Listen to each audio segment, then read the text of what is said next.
गुरुर्ब्रह्मा गुरुर्विष्णु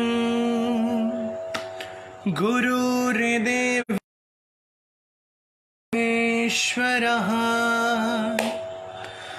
गुरुः साक्षात् परं ब्रह्म तस्मै श्री गुरुवे नमः। श्री सद्गुरुदेव भगवान की जय।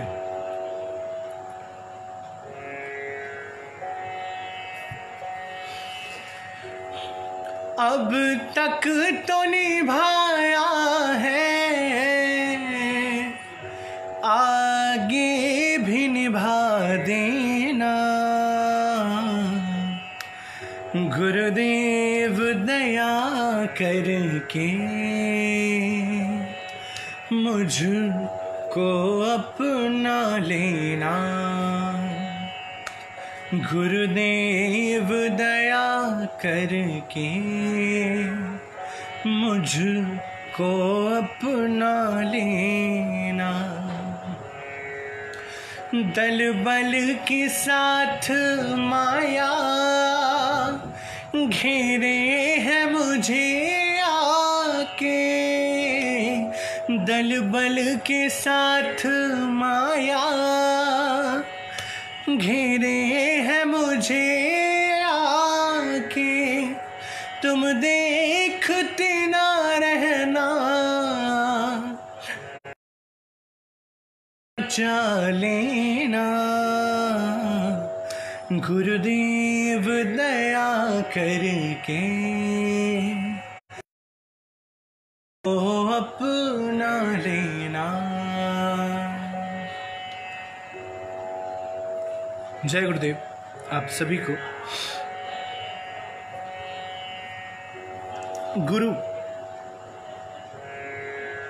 गुरु क्या होता है? मुझे लगता है इस दुनिया का सबसे बड़ा और कठिन प्रश्न यही है कि गुरु क्या होता है, गुरु का अर्थ क्या होता है। अरे महामोह तम पुंज जासु वचन रविकर निकर। अरे जो अंधकार से प्रकाश की ओर ले आ दे, जो अंधकार में एक टॉर्च दे दे, रोशनी दे दे, या कि दीपक बन अपने आप को स्वयं जला दे और अपने शिष्य को रोशन कर दे, उस सत्ता का नाम गुरु है। आपको पता है गुरु का बराबर इस दुनिया में कोई नहीं होता। वो ब्रह्मा नहीं है, विष्णु नहीं है, महेश नहीं है। गुरु का सानिध्य तो कोई हो ही नहीं सकता। हमने नहीं बनाया गुरु को, अल्लाह ने नहीं बनाया गुरु को, जीसस ने नहीं बनाया।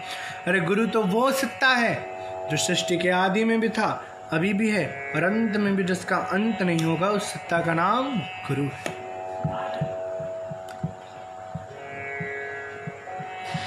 आपको पता है, मैं सबसे पहले तो मैं अपना परिचय दूं। हम गुरुचरणों के दास दिव्य प्रकाश वासु। आप सभी को सबसे पहले तो मैं सद्गुरुदेव भगवान स्वरूप जानकर मैं आप सभी को प्रणाम करता हूं। मैं विंध्य क्षेत्र रीवा में रहता हूं।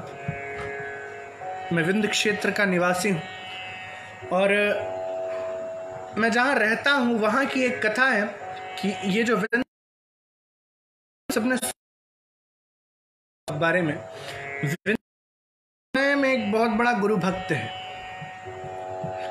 एक बार विंध्य कि मैं सूरज का वो खड़ा हो गया, विंध्य पर्वत खड़े हो गए सूरज का रास्ता रोकने के लिए। ये देखकर देवता बड़े चिंता में आ गए। उस सभी देवताओं ने ब्रह्मा जी से निवेदन किया और ब्रह्मा जी ने भगवान विष्णु से निवेदन किया कि हे गुरुदेव, कि हे भगवान, आप रक्षा करो। तो उन्होंने, भगवान विष्णु ने कहा कि अगस्त महामुनि इस विंध्य क्षेत्र के गुरु हैं, तो आप उनके शरण में जाइए। भगवान देवताओं ने कहा भगवान हम आपकी शरण में हैं, आप ही कुछ। तब भगवान विष्णु ने जाकर के अगस्त्य महामुनि से निवेदन किया कि हे प्रभु आपका ही शिष्य है, आप ही संभालिए। तो अगस्त्य महामुनि ने कहा आप भगवान आप चिंतित मत होइए, मैं करता हूं। विंध्य पर्वत खड़े थे, सामने अगस्त्य महामुनि को आते हुए देखा तो दंडवत प्रणाम किया। दंडवत प्रणाम किया विंध्य पर्वत ने, और जैसे ही दंडवत प्रणाम किया तो अगस्त्य महामुनि ने कहा बस ऐसे ही रहना, जब तक मैं ना आ जाऊं तब तक तुम ऐसे ही रहना। फिर अगस्त्य महामुनि चले गए और आज तक नहीं आए। तब से लेकर आज तक विंध्य पर्वत उसी साष्टांग दंडवत की मुद्रा में लेटे हुए। आप कहोगे कि गुरु ने तो अन्याय किया अपने शिष्य के साथ कि किया और खुद भारत की ओर नहीं। एक गुरु ही ऐसी सत्ता है जो अपने शिष्यों के साथ कभी अन्याय कर ही नहीं सकती किसी भी परिस्थिति में, और उसी के फलस्वरूप वो सिजाते सुगध वेद शून्य परमात्मा व अयोध्यापति व राम जी वनवासी के रूप में आए और 12 वर्ष तक व्यतीत किए इसे विंध्य के पावन धरा में, चित्रकूट कामतगिरी पर्वत में। अरे वो मैहर देवी माता का मंदिर, मां शारदा, जिनका रहस्य जानने के लिए बड़े बड़े देवता, अरे साइंटिस्ट तो साइंटिस्ट, घर स्वर्ग के देवता भी आते हैं, और मां शारदा का आज तक कोई रहस्य नहीं। मां शारदा का शेज आरती के बाद सुबह जब पट खुलता है तो कैसे वहां का श्रृंगार, मां का श्रृंगार बदल जाता है। कहीं फूल चढ़ा हुआ मिलता है। मुस्विंद क्षेत्र के वासी जो स्वयं गुरु भक्त है। पिछले लाइव को आप सबने पसंद किया, उसको काफी शेयर किया आप सबने। तो माता पिता की बात की थी, और आज भी मैं माता पिता की बात करने आया हूं। तो सबसे पहले तो अगर मैं चाहता हूं कि अगर मुझे आप देख रहे हैं तो मेरा हाथ जोड़ करके निवेदन है आपसे कि यहाँ पर एक ऑप्शन आ रहा होगा शेयर का, यहाँ पर शेयर का ऑप्शन आ रहा होगा, वॉच पार्टी आप सब ज़रूर करें, क्योंकि आज मैं जो कहना चाहता हूँ, मैं चाहता हूँ कि आज इसे काफ़ी लोग, आप सब शेयर ज़रूर करिएगा। सबसे पहली बात आती है माँ की। माँ की तो मैंने पहले ही बात किया था कि माँ जैसा इस दुनिया में कोई नहीं है। अगर मैं ये कह दूं कि मैंने अभी कहा कि गुरु से बढ़कर कोई नहीं है, और मैं कह दूं कि अगर गुरु से एक स्थान ऊपर माँ का है तो गलत नहीं होगा। क्यों? हमें उस सद्गुरुदेव भगवान मिलते कैसे? माँ,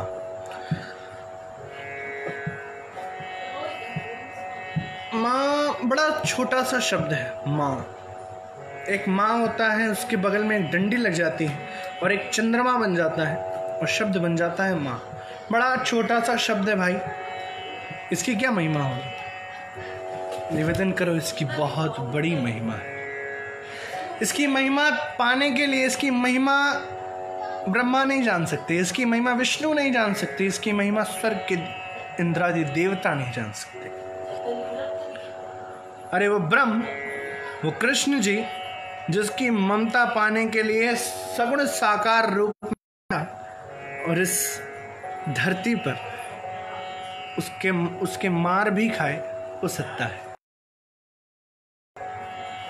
अच्छा, एक चीज मैंने जरूर देखा है कि बच्चे ना अपने माँ से लव यू जरूर बोलते हैं कि लव यू माँ, पर एक चीज मैंने नोटिस की है, और आप सबने भी इसको नोटिस किया होगा, कि हर काल में माँ से लव यू कहने की परिभाषा थोड़ी बदलती रहती है।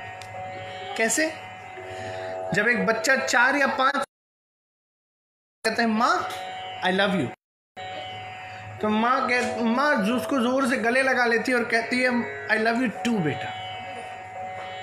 वही बच्चा बस थोड़ा सा और बड़ा होता है।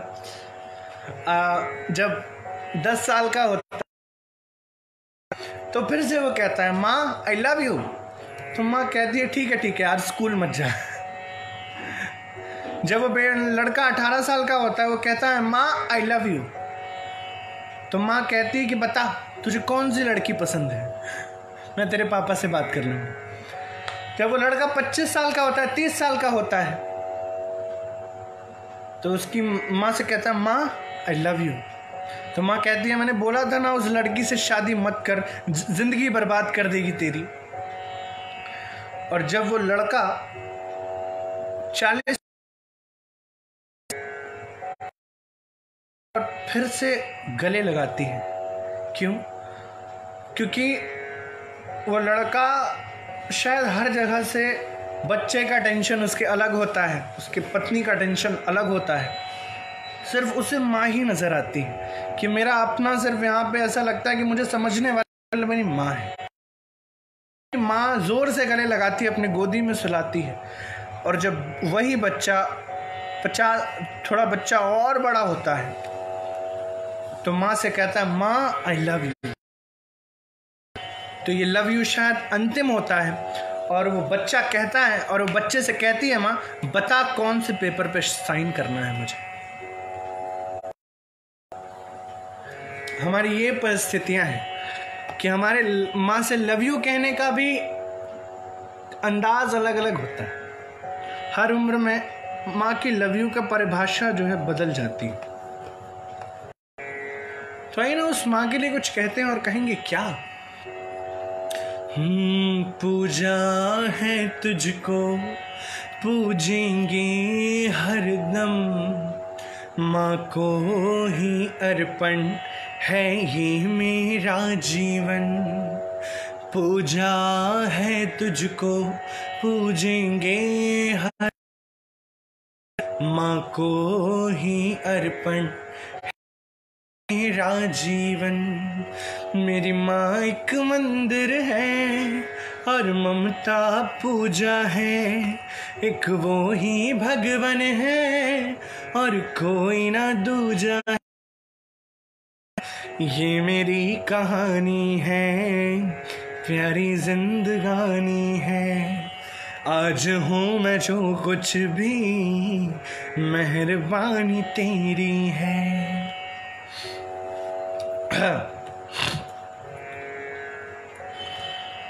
तेरा वो हंसना वो मुझको हंसा देना, और मैं जब रोऊं फिर तेरा रो देना। तेरी ही उंगली तेरा चल याद आए पल पल, मैं जहाँ भी जाऊँ माँ तेरा साथ है। दुआ हमेशा सर पे तेरा हाथ हो।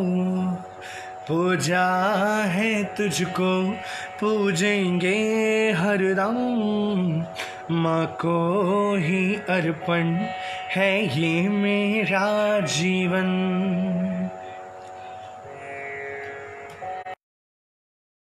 कहा ना माँ से लव यू कहने का अंदाज जो है थोड़ा सा बदल जाता है। और शायद अब पिता के बारे में कुछ कहना चाहूँ तो क्या कहूँ पिता के लिए।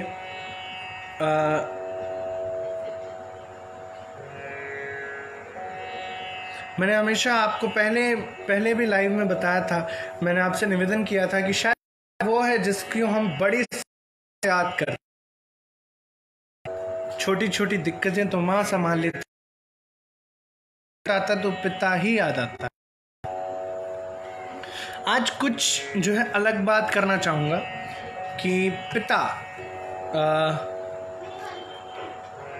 जब एक बच्चा छोटा होता है ना, जब वो स्कूल जाता है तो पापा जब बाज़ार जाते हैं, मार्केट से निकलते हैं, तो वो एक कब जब कपड़े की दुकान से शर्ट बड़ी अच्छी लगती है, एक पल के लिए अंदर जाऊं और उस शर्ट को खरीदूं और पहनूं, ताकि मुझे लोग ऑफिस में देखें तो कहें वाह आज तो बड़ी अच्छी शर्ट पहनी है आपने। पर एक पल के लिए मन में उस पिता के ख्याल आता है कि अगर मैंने आज ये शर्ट ले ली तो जो आगे चल कर के बच्चे का बैग, स्कूल बैग फटा हुआ है, उसके लिए मैं कभी उसे खरीद नहीं पाऊंगा, इसीलिए पैसे अगर उसके लिए लगा दूं तो वो ज़्यादा अच्छा रहेगा। नहीं लेता वो पिता के पास एक लड़के के बेटे के पास ऐसा फ़ोन होता है एप्पल का। अब तो एप्पल का ज़माना, वीवो ओप्पो तो पुराना हो चुका है एप्पल का ज़माना है। तो पता अभी भी कुछ पिताओं के पास वो जियो वाला 1500 वाला फ़ोन होता है। वो 1500 वाला फ़ोन जैसे उसकी बटन, अब वो जियो वाले का एक और प्रॉब्लम है कि उसकी जो हैश की बटन है, स्टार की बटन है, वो बीच वाली बटन हमेशा ख़राब हो जाती है। तो उसमें उस पिता को लगता है कि अब फ़ोन चेंज कर लेना चाहिए मुझे। मैं 10,000 तक का, इतना ज़्यादा महंगा तो नहीं खरीदूंगा, लेकिन 10,000 तक का मैं बहुत अच्छा फ़ोन खरीद लूँगा। लेकिन एक पल के लिए उस पिता के मन में आता है अगर मैंने आज ये 10,000 का फ़ोन ख़रीद लिया तो जो मैं बच्चे के लिए आईफोन 60,000 रुपये का आईफोन लेना चाहता हूँ वो मैं शायद नहीं ले पाऊँगा। वो खुद कैसे तैसे गुजारा कर लेता है, लेकिन बच्चा हमेशा स्कूल में उसकी कभी बदनामी ना हो, स्कूल उसके कभी ऐसे स्टेटस में दाग ना हो, उसको हमेशा ख्याल रखने की कोशिश करता है। और अगर बच्चा और बच्चे की बच्चा अगर कोई बात नहीं पूरी होती ना तो बच्चा मुझे तो इस दुनिया में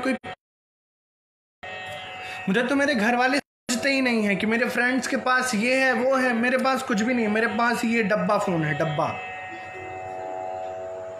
सबको घूमने जाने देते हैं, मेरे मम्मी पापा मुझे कहीं जाने ही नहीं देते। अरे बाप रे, 1000 गालियाँ, 1000 बुरे शब्द हम अपने मुंह से बोल देते हैं। कभी हमने ये जानने की कोशिश की कि परिस्थिति क्या है? आज तक तो हमारे माता पिता ने हमें मना नहीं किया कि तुम ये मत खरीदो, वो मत खरीदो। पहले ये तो जान लो कि शायद कोई कंडीशन क्या है, तुम्हारे पिता की कंडीशन क्या है, कि फाइनेंशियल कंडीशन ही तुम्हारे लिए सही नहीं है।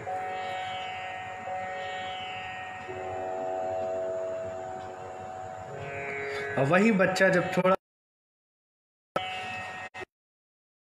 अगर माँ बोल दे ना कि बेटा थोड़ा सा 10 रुपए दे दे मुझे सबसे पहले तो वो कारण पूछेगा। सबसे पहले तो बच्चा क्या आज करोगी, कहाँ जाना है, ऑटो से तो 5 रुपए लगता है, माँ की 5 रुपए कहाँ? माँ कहेगी कि क्या बेटा मुझे 5 रुपए एक्स्ट्रा नहीं दे सकता?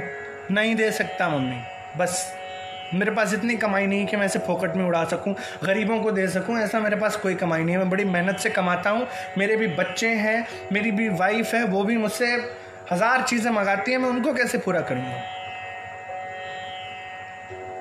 अरे वही माँ है जो एक अपनी जो मार्केट जाती है तो वो साड़ी नहीं लेती इसलिए कि बच्चे को मुझे एक शर्ट लेना है। जब बड़े हो जाएंगे तो बच्चा मुझे ऐसी 1000 साड़ियां लेकर, मुझे इसकी साड़ी की जरूरत नहीं। मेरा जब बच्चा बड़ा हो जाएगा तो मुझे साड़ियों से मेरा घर भर देगा।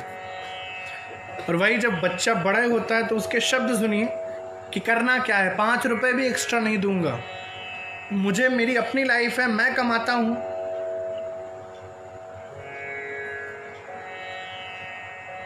हजार बातें हम कह देते हैं।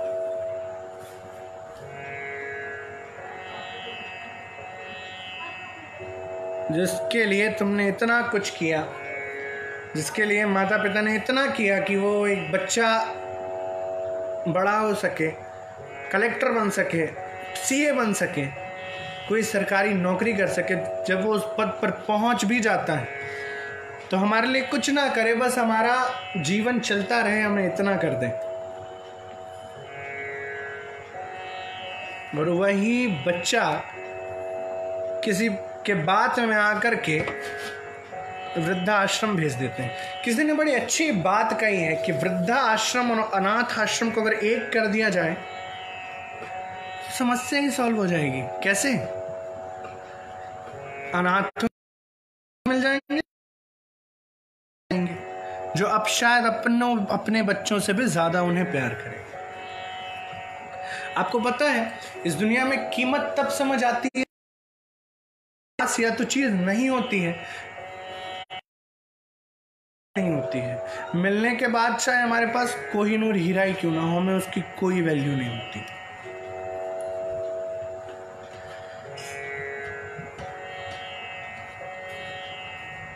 उसी पिता को जब कहते हैं, बच्चा कहता है कि वो बच्चा पिता कुछ कहता है अपने बच्चे से कि बेटा मेरा ये काम कर दे, तो बच्चा कहता है मेरे पास टाइम नहीं है यार, अभी कुछ नहीं करना मुझे, मैं बहुत बिजी हूँ, इतना मैं फ्रस्ट्रेट हो चुका हूँ अपने ऑफिस के काम से, प्लस घर का काम और आप मेरी झंझट हो। पिता कहता है मैं तेरी झंझट हूँ?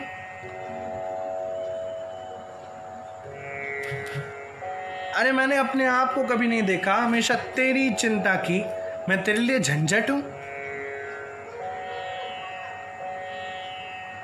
अरे जिस माँ ने अपना शायद ये भी नहीं देखा होगा कि मेरी खुशी किसमें है, हमेशा तुझ में अपनी खुशी देखी, आज तो अपनी उस माँ को कह रहा है कि तू मेरी प्रॉब्लम है, तू मेरी झंझट है। अरे राम, हम कहाँ पड़े हुए हैं? जब वो बेटा कहता है अपने माता पिता से अरे तुमने मेरे लिए किया, तो ऐसा लगता है कि शायद हम ये सुनने से पहले अंधे बहरे हो गए होते कि हमारा बच्चा ही हमसे कह रहा है आखिर तुमने किया ही क्या है। माँ कहती है शर्म नहीं आती, अपने पिता से ऐसी बात करता है कि तूने मेरे लिए किया क्या है। तो बच्चा कहता है ए माँ तेरी जुबान बहुत चल रही है इससे। माँ कहती है क्या मैंने इसी था? तो बच्चे का जवाब सुनिए कि कल हिसाब दे देना, चुकता कर दूंगा, तुम्हारे दूध का हिसाब चुकता कर दूंगा, कल दे देना। अरे बताओ क्या चुकता करेगा तू उस माँ के दूध का हिसाब, जिसने कभी खुद को नहीं देखा, जिसने कभी खुद की खुशी नहीं देखी, हमेशा तुझ में अपनी खुशी देखी है। रात सोई नहीं है इसलिए कि मेरे बच्चे को आज बुखार है, मैं कैसे सो सकती हूँ। आज उस माँ को तो वो कह रहा है कि तू उसका कर्ज चुका देगा। चुका दे, कैसे चुका सकता है? उसका टाइम जो उसने तेरे पीछे बर्बाद किया है, उस टाइम लौटा दे उसे। अरे पिता बड़े बैनरों सेलिब्रिटियों की फोटो देख करके सोचा है, ख्वाब देखा है कि मेरा बच्चा एक दिन ऐसा बनेगा और मुझे कुछ नहीं तो इतना दे देगा कि मेरा जीवन चलता रहे। उस पिता के तू ख्वाब लौटा दे, वो वक्त लौटा दे जो तेरे लिए वो पसीना बहा बहाकर थका हुआ होकर भी ऑफिस का 12-12 बजे रात तक काम करता था, उसका वो टाइम लौटा दे। नहीं लौटा सकते।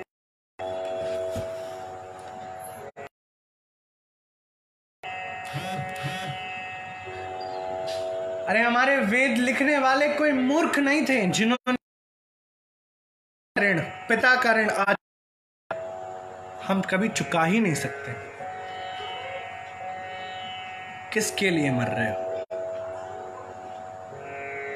संसार में तो हम तो ऐसा कहना, मैं तो ऐसा कहना चाहूँगा, इसको ऐसा एक बताना चाहूँगा इस तरीके से कि हम संसार में इस तरह खुशी मांग रहे हैं जैसे कोई इंसान हो, वो मेडिकल की शॉप में जाए और बोले कि भैया 1 किलो टमाटर दे देना।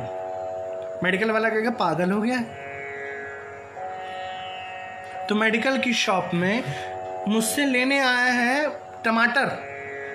वैसे ही हम भी संसार में सुख मांग रहे हैं, अपने बेटा बेटियों से सुख मांग रहे हैं, उनसे आकांक्षा कर रहे हैं कि मेरा बेटा बड़ा होगा तो मुझे ये देगा, मेरा बेटा जब पढ़ लिख कर बड़ा हो जाएगा तो मुझे अपने साथ रखेगा।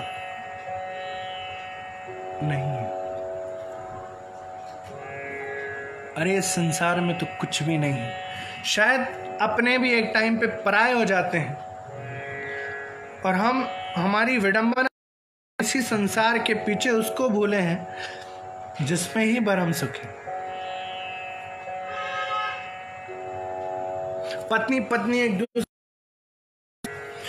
कि कभी साथ नहीं छोड़ूंगा तुम्हारा, तुम्हारे अलावा मैं किसी को देखूंगा भी नहीं। तो बस आप चाहता हूं, पति या पत्नी एक्सपायर हो जाते हैं बीच में, तो क्यों पत्नी या पति दूसरा विवाह करते हैं? कहां गई वो जीने मरने की वादे? कहां गए? जगत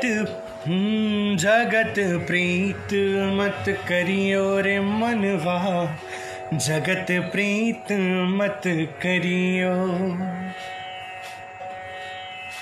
जगत प्रीत मत करियो रे मनवा, जगत प्रीत मत करियो।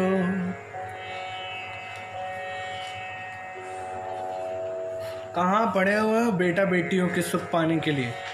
कोई कहीं नहीं काम आने वाले।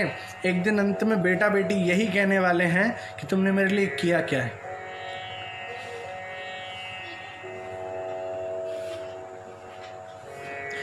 पहले नहीं तो अब, लेकिन हमें एक दिन जरूर समझ में आता है कि उसके अलावा इस संसार में हमारा कोई नहीं।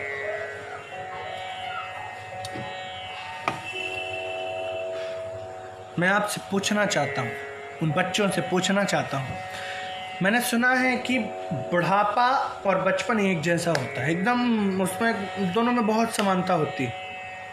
मैं आपसे केवल ये पूछना चाहता हूँ कि जब एक माँ बच्चा होता है बिस्तर पे टट्टी पेशाब करता है, तो माँ और पिता ने कभी ये नहीं कहा कि हे भगवान मुझसे इसकी हालत देखी नहीं जा रही, इसको उठा ले।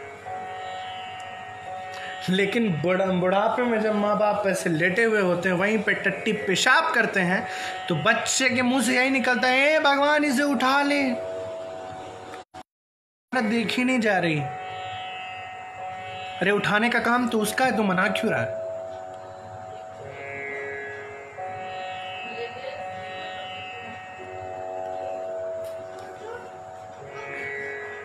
निवेदन करो, जहां माता पिता गुरु आचार्य का सम्मान नहीं होता ना, वहाँ शायद भगवान भी मुंह मोड़कर एक बार चले जाते हैं और दोबारा लौट कर नहीं आते। कितने भी जप कर लो, कितने भी यज्ञ कर लो, कुछ नहीं होने वाला।